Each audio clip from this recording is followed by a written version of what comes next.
Hello guys, welcome two countries. So ഇന്ന് വെള്ളിയാഴ്ചയാണ്, 2 ദിവസത്തേക്ക് ഓഫ് ഉണ്ട്. നമ്മൾ നേരെ ഫിഷ് മാർക്കറ്റിൽ പോയിട്ട് കുറച്ച് അയലക്കുഞ്ഞുങ്ങളെ മേടിച്ചിട്ട് വന്നു. കുറേ ദിവസമായിട്ട് നമുക്ക് നാടൻ ഫുഡ് കഴിക്കണം ഭയങ്കര ആഗ്രഹമായിരുന്നു.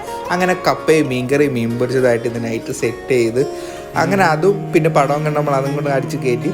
അത് കഴിഞ്ഞ് പിറ്റേന്നായപ്പം കുറച്ച് മീൻകറിയും ബാക്കി ഉണ്ടായിരുന്നു. നമ്മൾ ഇന്നലെ ഉണ്ടാക്കി കപ്പയും കൂടെ ബാക്കിയുണ്ട്. അപ്പോൾ നമ്മൾ എന്തായാലും ഒന്ന് പൊതിച്ചോറിൽ നമ്മൾ സെറ്റ് ചെയ്യാമെന്ന് വിചാരിച്ചു. അങ്ങനെ നേരെ നമ്മൾ വാഴ ഇല അവിടെ നിന്ന് സെറ്റ് ചെയ്തെടുത്തായിരുന്നു. ചോറ് ഇട്ട് അതിൽ കപ്പ സെറ്റ് ചെയ്തിട്ടായിരുന്നു. പിന്നെ മീൻകറി നമ്മൾ ഒരു ദിവസം എപ്പോഴും മീൻകറി വെക്കാൻ പറ്റില്ല, ഒരു ദിവസം കഴിഞ്ഞെടുക്കാൻ അത് അതിൻ്റെ ടേസ്റ്റ് കൂടുതൽ. അങ്ങനെ മീൻകറിയും വെച്ചായിരുന്നു. പിന്നെ നമ്മൾ തേങ്ങാ ചമ്മന്തി സെറ്റ് ചെയ്തു, അത് ഉരുള പിടിച്ച് അതും സെറ്റ് ചെയ്ത് വെച്ചായിരുന്നു.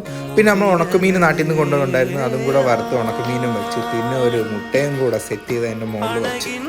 പിന്നെ അതിൻ്റെ കൂടെ നമുക്ക് എന്തായാലും തോരൻ എന്തെങ്കിലും വേണ്ട, അപ്പം അതൊന്നും ഇല്ലാത്ത നമ്മൾ പപ്പടം തോരൻ വെച്ച് ഇന്ന് സെറ്റ് ചെയ്തായിരുന്നു. അത് കഴിഞ്ഞ് ഇതൊന്ന് അടച്ച് വെച്ച് ഒരു 1.5 മണിക്കൂർ കഴിഞ്ഞ് തുറന്ന് എൻ്റെ പൊന്നോ മണമൊക്കെ രസമായിരുന്നു ഇന്ന്.